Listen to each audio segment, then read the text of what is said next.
오늘은 교차하는 소명이라는 제목으로 함께 말씀을 생각해 보겠습니다. 우리가 흔히 영화나 드라마를 볼 때 주연이 누구냐, 주인공이 누구냐 하는 것에 관심을 많이 갖습니다. 조연이 누군지를 사실은 기억하지 못할 때가 얼마나 많은지 모릅니다. 물론 최근에는 조연들도 꽤 주목을 받고 있습니다만 그래도 여전히 사람들은 주연에 대해서 더 많은 관심을 갖기 마련입니다. 세례 요한과 예수님은 거의 같은 나이로 같은 시대를 살았던 역사적인 인물입니다. 누가 주연이고 누가 조연이었을까요? 아마 여러분들은 예수님이 하나님의 아들이시니까 당연히 예수님이 주연이지, 주인공이지 그렇게 생각하실 거라고 믿습니다. 맞는 말이지요. 당연히 예수님이 주연이고 주인공입니다. 하지만 당시의 역사적인 배경, 역사적인 상황을 보면 그게 꼭 그렇지만은 않았다는 거예요. 오히려 당시에는 세례 요한이 더 주인공으로, 주연으로 사람들에게 인정을 받았습니다. 우리가 어떤 영화의 줄거리와 결론을 안다고 해서 그 영화를 다 아는 건 아니잖아요. 그 전체적인 흐름과 그 세세한 과정들에서 우리가 어떤 의미들을 이렇게 새기게 돼야 참 이 영화 어떠어떠하다. 내가 그 영화를 봤다. 그 영화를 안다. 이렇게 얘기할 수 있을 겁니다. 세례 요한과 예수님의 관계도 마찬가지입니다. 우리는 세례 요한이라는 이름은 들어봤지만 세례 요한에 대해서 그렇게 깊이 생각하지 않습니다. 그저 예수님 앞서서 마치 어떤 영화의 예고편처럼 그렇게 그냥 잠깐 등장해서 예수님을 소개한 그런 인물 아니었나? 그리고 우리는 곧바로 주인공으로 넘어갑니다. 예수님에게만 관심을 기울입니다. 하지만 세례 요한도 예수님만큼 하나님께서 맡겨주신 소명을 따라 자신의 역할을 감당했다는 것. 어떤 영화도 주연만 잘해서 그 영화가 성공하지 못합니다. 어떤 드라마도 단순히 누가 연기만 잘한다고 해서 성공하지는 못합니다. 여러 가지 많은 것들이 다 조화를 이루고 균형을 이루어야 합니다. 모든 사람들이 다 자기의 역할들을 감당해야 합니다. 그래야 비로소 훌륭한 영화, 훌륭한 드라마가 만들어지는 겁니다. 예수님과 세례 요한의 삶도 그러했습니다. 우리가 그 세세한 모든 것들을 다 성경을 통해서 확인할 수는 없습니다만 오늘 이런저런 말씀들을 좀 찾아보면서 우리가 예수님과 세례 요한에게 어떤 일들이 벌어졌고 그들이 어떤 일들을 감당해야만 했었는지를 같이 한번 살펴보도록 하겠습니다. 마태복음 3장 5절에서 7절입니다. 좀 앞부분을 살펴보겠습니다. 왜냐하면 오늘 본문에서는 이미 세례 요한이 죽임을 당하고 감옥에서 억울한 처형을 당하고 나서 오늘 본문이 시작됩니다. 그래서 앞에 이야기를 좀 우리가 찾아서 살펴보겠습니다. 마태복음 3장 5절에서 7절까지의 말씀입니다. 마태복음 3장 5절에서 7절에 세례 요한의 그 등장이 우리에게 굉장히 주목받는 그런 어떤 장면들을 보여주고 있는데요. 본문이 좀 길지만 제가 봉독해 드리겠습니다. 이때 예루살렘과 온 유대와 요단강 사방에서 다 그에게 나와 자기들의 죄를 차복하고 요단강에서 그에게 세례를 받더니 요한이 많은 바리새인들과 사두개인들이 세례 베푸는 데로 오는 것을 보고 이르되 독사의 자식들아 누가 너희를 가르쳐 임박한 진노를 피하라 하더냐. 아멘. 세례 요한의 등장이 성경에 소개되고 있습니다. 일일이 찾아보지 않겠습니다만 누가복음을 보면 세례 요한은 굉장히 좋은 가문의 금수저입니다. 아버지가 제사장이었고요. 어머니가 아론 가문의 아주 귀한 딸이었어요. 그러니까 그 집안으로 보자면 정말 남부러울 것 없는 그런 좋은 집안의 금수저로 태어났습니다. 당연히 성경에 다 나오진 않습니다만 세례 요한이 이렇게 광야에서 세례 요한이라는 이름으로 불려지며 선지자의 역할을 감당하기 전에 아마도 훌륭한 교육을 다 받고 그런 어떤 좋은 학벌들을 거쳤을 겁니다. 그렇게 해서 모든 사람들에게 당시에 뭐 진보, 보수, 뭐 상류층, 하류층 할 거 없이 전 세대, 전 계층에게 세례 요한은 인정받는 선지자였습니다. 세례 요한은 굉장히 특별한 사람이었어요. 우리가 그렇게 그저 예수님 앞에서 잠깐 예수님을 소개한 사람으로 그렇게 스쳐 지나가면 안 될 정도로 굉장히 중요한 인물이었습니다. 구약 시대가 이렇게 쭉 흘러오잖아요. 그러면서 여러 선지자들이 구약 시대에 활동을 합니다. 사실 구약 성경에 나오는 거의 대부분의 본문들이 선지자들의 이야기, 그 어떤 활동들이에요. 자, 그렇게 선지자들이 말라기서까지 쭉 이어오다가 몇백 년 동안 이스라엘의 선지자라고 불릴 만한 사람이 나타나질 않아요. 무슨 말이냐? 여전히 신학교를 나온 목사님도 있었고, 여전히 신학교를 나온 전도사도 있었고, 신학교에서 가르치는 교수들도 있었지만 어느 누구도 사람들에게 하나님의 사람이라는 인정을 받지 못해요. 선지자라고 하는 인정을 받지 못했어요. 그런 시대가 몇백 년이 이어져 오다가 예수님이 등장하기 바로 전 세례 요한을 통해 비로소 다시 선지자의 시대가 열려지기 시작하는 겁니다. 요즘 우리나라도 좀 그런 것 같아요. 뭔가 이렇게 좀 각계각층의 이해관계를 떠나서 좀 이렇게 인정받는 어른이 없는 것 같아요. 이렇게 좀 인정받는 인물이 없는 것 같아요.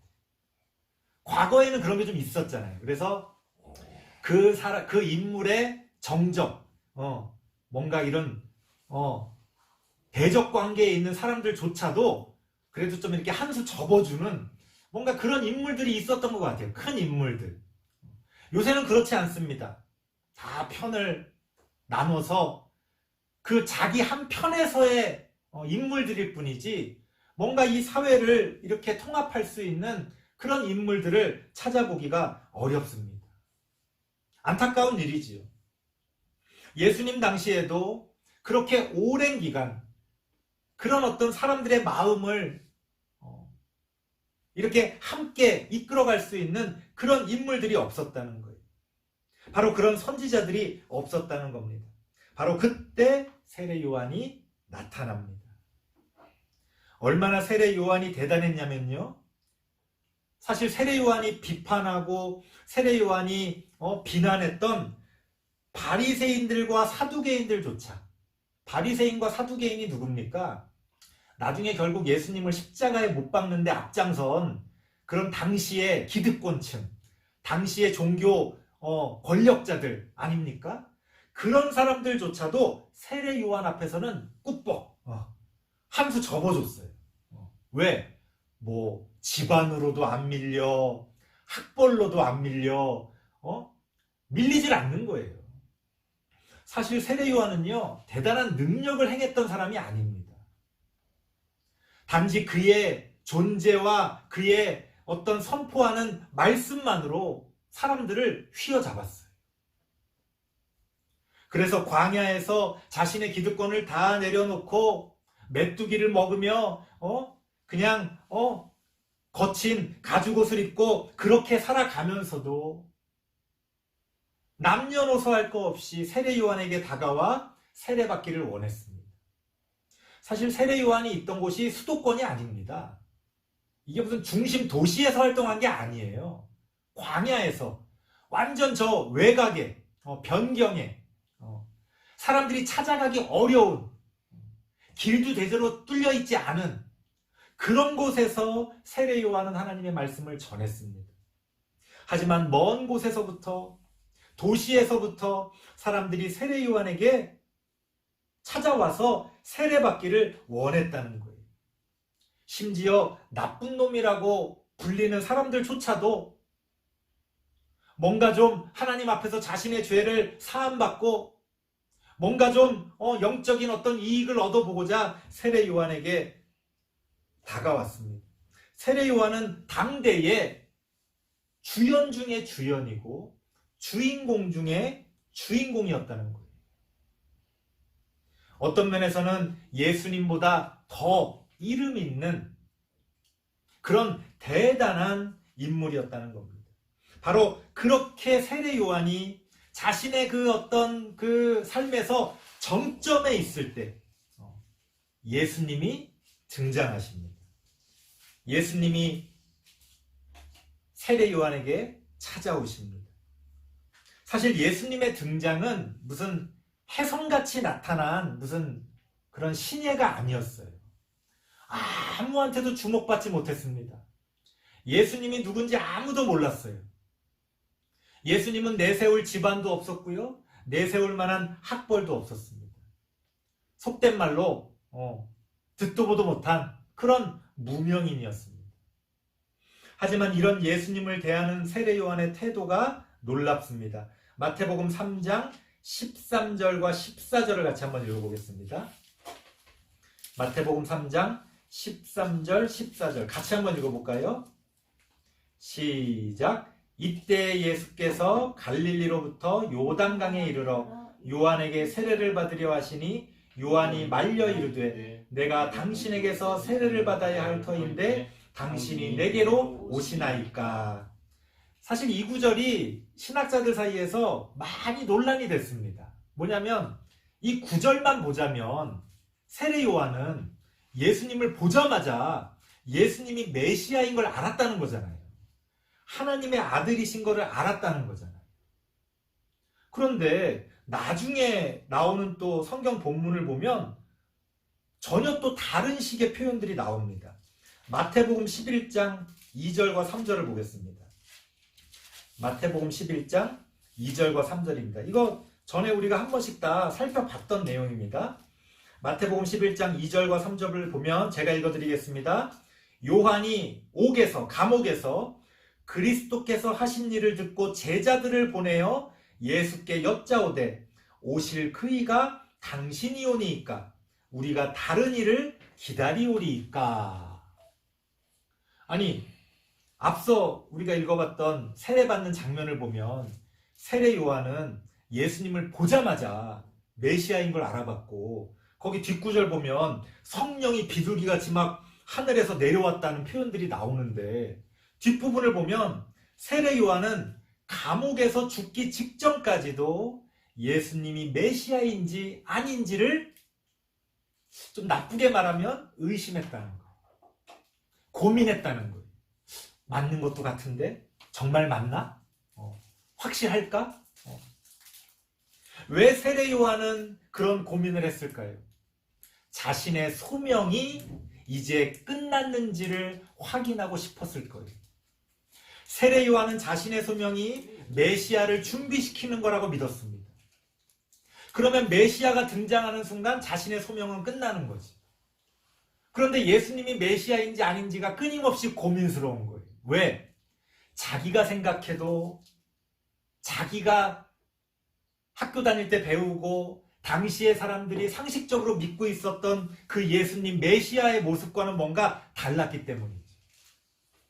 뭔가 메시아라면 학벌도 좋고 집안도 좋고 뛰어난 어떤 리더십을 발휘하면서 이 나라를 로마의 압제로부터 구해주는 그런 어떤 위대한 인물로 생각했는데 예수님의 모습은 뭔가 좀 아리송했어요. 사람들을 고쳐주시고 말씀을 전하시는 걸 보면 메시아 같은데 도대체가 주인공이 될 마음도 없이 저렇게 떠돌아다니시면서 그냥 힘없는 사람들과 함께 하면서 인정받지 못하는, 사회적으로 인정받지 못하는 그런 예수님의 모습이 뭔가 아리송할 수밖에 없었다는 거예요. 마태복음 3장에 나오는 세례받을 때의 그 장면, 세례받을 때 예수님이 찾아오시고 세례 요한이 보자마자 예수님이 메시아인지 알아보고 성령이 비둘기처럼 하늘에서 내려왔다고 하는 이 표현들은요, 사실은 후대의 사람들이 예수님이 메시아이신 것을 알고 깨닫고 나서 앞에 벌어졌던 이야기에 더 씌운 거예요. 이게 오늘날의 역사적인 과학적인 어떤 시각에서는 이해가 안 되죠. 근데 당시에는 이런 식의 표현들이 자연스러운 거였습니다. 왜냐하면 당시의 사람들은요, 역사적인 팩트가 중요한 게 아니고 그 역사적인 의미가 중요했어요. 그렇기 때문에 그 의미를 당시에 있었던 사건에 덧붙인 겁니다. 아마도 실제로는 세례 요한도 처음 예수님에게 세례를 베풀 때는 그 모든 걸 잘 알지 못했을 거예요. 이분이 메시아일까 아닐까? 심지어는 모든 사람들 그냥 세례 주듯이 수많은 사람에게 세례를 준 한 사람에 불과했을 수도 있어요. 그럼에도 불구하고 세례 요한은 그 예수님을 조금씩 인정하게 됩니다. 예수님의 그 활동과 예수님의 말씀들을 들으면서 예수님이 메시아라는 것을 인정하고 받아들이게 됩니다. 물론 그거는 어떤 절대적인 확신은 아니었어요. 자꾸 우리가 이게 신앙생활할 때 조심해야 될 게 어떤 절대적인 확신을 믿음이 좋다라고 생각하는 착각입니다. 여러분, 그렇게 그냥 앞뒤 안 가리고 무조건 절대적으로 믿는 거는요, 성경에서 말하는 믿음이 아니에요. 그런 거는 잘못된 믿음입니다. 이단과 사이비가 왜 이렇게 오늘날 횡행합니까? 자꾸 교회에서 믿음이라는 거를 의심 없이 절대적으로 믿는 거를 믿음이라고 이야기하니까 사람들이 오해하는 거예요. 믿음이라는 거는요, 의외로 따져보고 고민해보고 의심해보고 그렇게 진리를 찾아가는 것이 믿음입니다.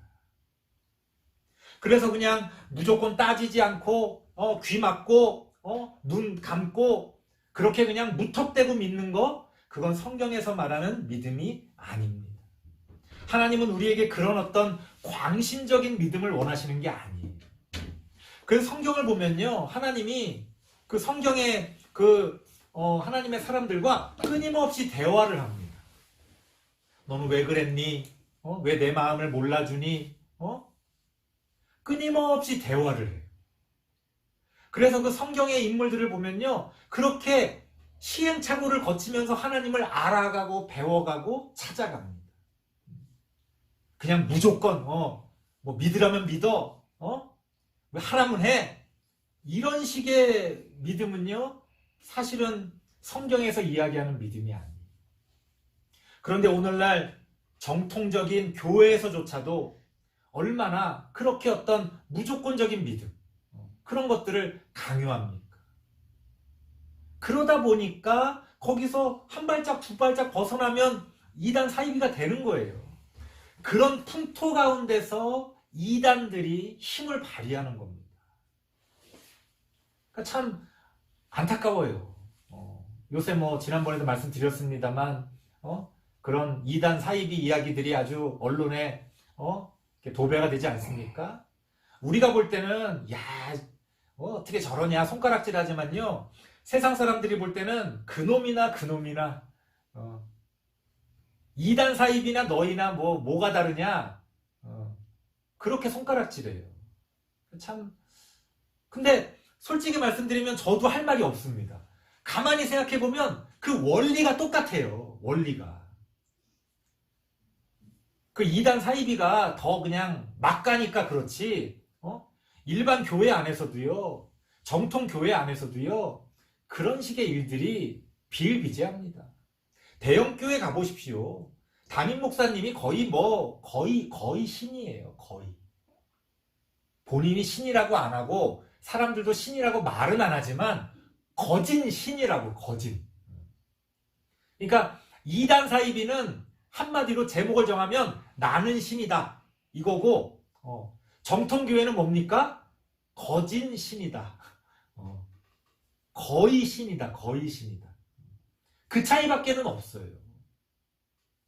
왜냐하면 목사들조차도 그 생각이나 관념 가운데서요, 자꾸만 어떤 절대적인 믿음을 강조하기 때문에 그래요. 의심 없이 믿어야 된다고 하는 어떤 환상들을 가지고 있어요. 그래서 누군가가 좀 의심스러운 거를 이렇게 제시하잖아요. 그러면 화들짝 놀라면서 그걸 들으려고 하지 않습니다. 왜? 괜히 내 마음에 그런 의심이 생길까 봐. 그러니까 세상 말에 귀를 닫고 눈을 감는 거예요. 그러니까 교회 안에서 교회 안의 논리만이 퍼져나가는 겁니다. 뭐가 그렇게 자신이 없어서 귀를 막고 눈을 감습니까? 왜? 세상에 있는 어떤 학문과 세상에 있는 논리와 경쟁에서 이길 자신이 없는 겁니까?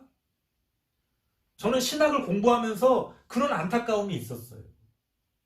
아니, 진리를 배우고 진리를 전한다고 하는 우리들이 왜 이렇게 자신감이 없을까? 우리가 정말 진리라면은 세상에 있는 논리들과 다 맞짱 뜰 수 있는 거 아니에요? 토론하면서 다 거기에 대해서 대응할 수 있는 거 아니에요?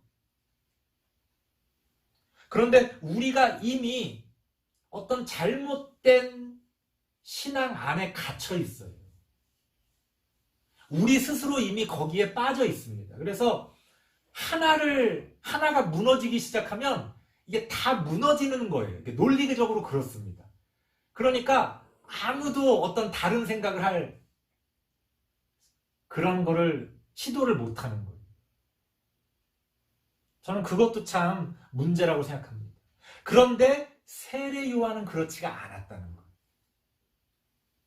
당시의 바리새인이나 사두개인들, 당시의 대제사장들도요, 다 자기들이 하나님의 일을 한다고 생각했어요. 다 자기들이 하나님의 소명을 따라 살아간다고 생각했어요. 그런데 예수님이 딱 나타나셨을 때 양과 염소가 딱 갈라집니다. 그들은 하나님을 위한다고 생각했지만 자신들의 논리 안에, 자신들의 그 믿음의 울타리 안에 갇혀 있었어요. 자신들이 붙들고 있는 것을 포기할 마음이 없었어요. 왜? 이걸 포기하면 자신들의 이익까지도 포기해야 되기 때문에. 하지만 세례 요한은 그러지 않았다는 거예요. 자신의 기득권은 예전부터 포기하고 있었고, 그럼에도 불구하고 사람들의 그 인정과 사랑을 받는다는 게 얼마나 사람을 교만하게 만듭니까? 하지만 예수님이 등장했을 때 세례 요한은 자신의 그런 것들을 내려놓고 예수님을 인정합니다. 그래서 찾아보지 않겠습니다만 사실은 예수님을 따랐던 제자들, 베드로라든가 이런 제자들이 원래는 세례 요한을 따랐던 제자들이에요. 원래는. 그런데 예수님이 등장하고 뭔가 예수님이 주목을 받기 시작하니까 이 예수님이 제자들이 그 세례 요한의 제자들이 예수님에게 관심을 갖기 시작하는 사람들이 생깁니다. 그러면서 세례 요한한테 이런저런 궁금한 것들을 물어봐요. 아마 오늘날 우리 같았으면은 야, 어디 지금 딴 데 한눈을 파냐? 내가 가르치는 게 진리지. 이렇게 얘기했을 거예요. 하지만 세례 요한은 오히려 그 제자들을 예수님에게 보내줍니다. 가서 배워라. 가서 배워봐라. 보니까 뭔가 더 새롭고 나보다 더 훌륭한 사람 같다. 가서 충분히 한번 배워봐라. 그렇게 예수님에게 자신의 제자들을 보내줍니다. 어떻게 이것이 가능했을까요? 세례 요한은 자신의 소명만을 생각했기 때문에 그래요. 자신의 이익이 아니라 자신이 하나님께 받은 소명만을 생각했기 때문에 그렇습니다. 보통 처음에는 다 소명으로 뭘 한다고 그래요. 근데 이제 시간이 지나면 어떤 이해관계가 생기잖아요. 그럼 나중에는 이게 어디가 소명이고 어디까지가 소명이고 어디까지가 이해관계인지가 혼란스럽습니다. 하지만 많은 경우의 사람들은요, 나중에 보면 자신의 이해관계를 붙들고 있으면서 자신이 소명을 붙들고 있다고 착각을 해요.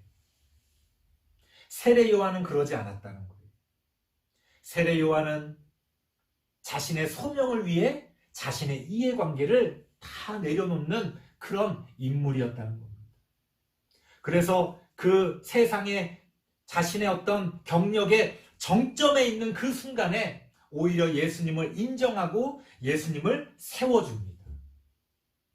본인조차도 예수님이 하나님의 아들이신지 의심스러웠지만 두고 보자, 하나님의 아들이라면 반드시 어떤 모습을 보여주겠지, 그때까지는 내가 지지해주자, 그렇게 예수님을 높여줍니다.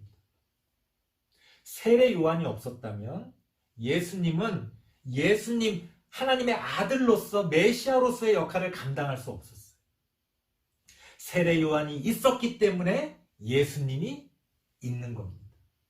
그만큼 세례 요한은 예수님만큼의 하나님 앞에서의 그런 어떤 소명들을 감당하고 있었다는 거예요. 오늘 본문으로 한번 돌아와 보겠습니다. 마태복음 14장 1절에서 12절 말씀 보면 그 내용 자체는 이미 세례 요한이 감옥에서 처형을 당했지만 어떻게 처형당했는지 그 에피소드가 등장합니다. 뭐 터무니없이 말도 안 되는 이유로 너무나 정말 억울하게 죽임을 당하지요. 근데 그게 중요한 게 아니고 이 본문의 구조를 통해서 이제 세례 요한의 소명이 예수님의 소명으로 이어져 가고 전해져 가는 모습을 살펴볼 수가 있습니다. 1절과 2절 말씀 보면요. 마태복음 14장 1절과 2절 말씀 보면 그때에 분봉왕 헤롯이 예수의 소문을 듣고, 이미 세례 요한은 죽었어요. 그런데 예수의 소문을 듣고 불안에 떨기 시작합니다. 2절 말씀 보면 그 신하에게 이르되 이는 세례 요한이라, 그가 죽은 자 가운데서 살아났으니 그렇지 않고서야 어떻게 저런 대단한 능력을 보여줄 수 있겠느냐, 이렇게 불안에 떨기 시작합니다. 이미 세례 요한은 자신의 소명을 다하고 죽었지만 자신의 새로운 소명으로 시작되고 있는 그 예수님을 보면서 아무도 그것을 알지 못했는데 오히려 헤롯이 그걸 알아봐요. 아무튼 그렇게 자신의 소명을 다하고 내리막길을 걸었던 그 세례 요한에게서 다시 예수님의 소명이 이제 새롭게 등장하고 나타나기 시작합니다. 그 마무리는 어떻게 됩니까? 12절 말씀을 보면 의미심장한 표현이 나옵니다. 마태복음 14장 12절 말씀 같이 한번 읽어보겠습니다. 시작. 요한의 제자들이 와서 시체를 가져다가 장사하고 가서 예수께 아뢰니라. 뭘 아뢰었을까요? 아마도 이건 제 추측입니다. 세례 요한의 어떤 유언이 있지 않았을까? 자신의 어떤 소명을 예수님에게 전해주기 위한 그런 어떤 모습들이 있지는 않았을까? 이 구절 가운데서 많은 것들을 상상해 봅니다. 아마 영화로 만든다면 굉장히 드라마틱한 장면일 거예요. 왜? 한 시대를 풍미했던 위대한 인물이 이제는 사라져가고, 이제 예수라고 하는 당시만 해도, 이때까지만 해도 전혀 많은 사람들에게 알려지지 않았던 그 예수님이 이제 이 시대 가운데, 이 세상 가운데 등장하는 그러한 장면이 이제 이렇게 교차되고 있는 겁니다. 바로 이 순간 세례 요한의 소명과 예수님의 소명은 교차됩니다. 교차된다는 게 뭐예요? 어떤 것은 내려가고 어떤 것은 올라간다는 거예요. 이게 소명의 속성입니다. 왜 이런 말씀을 드리느냐? 우리는요, 아까 말씀드린 절대적인 확신을 가진 믿음만큼이나 절대적인 확신을 가지고 자신의 소명이 마치 고속도로처럼 앞으로 쭉 뻗어 있을 거라고 생각하는 사람들이 있어요. 이게 내 소명이야. 그러면 마치 고속도로를 달려가는 그런 어떤 질주하는 자동차처럼 앞만 보고 달려가는 거예요. 하지만 소명은 그런 게 아니라는 거예요. 소명은 우여곡절 끝에 올라가다가 다시금 내려가서 다른 사람들의 소명에 자신의 생명을 전해줍니다. 그렇게 소명은 올라가고 내려가고 내려갔다가 다시 올라가는 그러한 어떤 생명력 있는 모습을 보여줍니다. 그것까지 받아들이는 게 소명이에요. 자기가 소명을 받았다고 나는 죽을 때까지 오로지 나는 이것을 위해서 나는 달려갈 거야. 이거는 욕심이지 소명이 아닙니다. 소명은 자신의 한계를 아는 거예요. 자신의 한계를 인정하는 겁니다. 그래서 어느 순간 자신의 후대에게 자신의 소명을 넘겨주는 거예요. 오늘날 우리는 무수한 소명들을 이야기하지만 그 소명을 받아들이지는 않습니다. 그저 자기가 그 소명을 붙들고 흔들려고 하지 정말 그 소명 앞에 무릎 꿇지를 않는다는 거예요. 하나님의 역사는 그렇게 이루어집니다. 하나님의 소명은 그렇게 열매를 맺어갑니다. 아무도 죽으려고 하지 않으면, 아무도 썩어지려고 하지 않으면 어떻게 그 열매를 맺을 수가 있겠습니까? 누군가는 거름이 되어야 열매가 맺어집니다. 그런데 우리는 다 열매가 되려고 하고 거름이 되려고 할 생각은 안 합니다. 나의 역할이 무엇인지, 나의 소명이 무엇인지를 바르게 알아서 우리가 이 세상 가운데서 그 자신의 역할 가운데서 그 소명을 이루어가며 하나님의 뜻을 함께 세워가는 우리 모든 성도님들 되시길 바랍니다. 기도하겠습니다. 하나님 감사합니다. 우리는 각자 어떤 소명을 따라 살아갑니까? 그것이 무엇이건 우리의 소명은 서로 교차되며 그렇게 하나님의 뜻을 이루어가는 것임을 우리가 깨닫기를 원합니다. 내가 앞장서야 할 때 앞장서고 내가 다른 사람을 세워줘야 할 때는 세워줄 줄 아는 그런 겸손한 신앙을 우리에게 허락하여 주시고 전체적으로 하나님의 뜻이 어떻게 이루어져 가는지를 바라볼 수 있는 큰 믿음을 우리에게 허락하여 주시옵소서. 예수님의 이름으로 기도드리옵나이다. 아멘.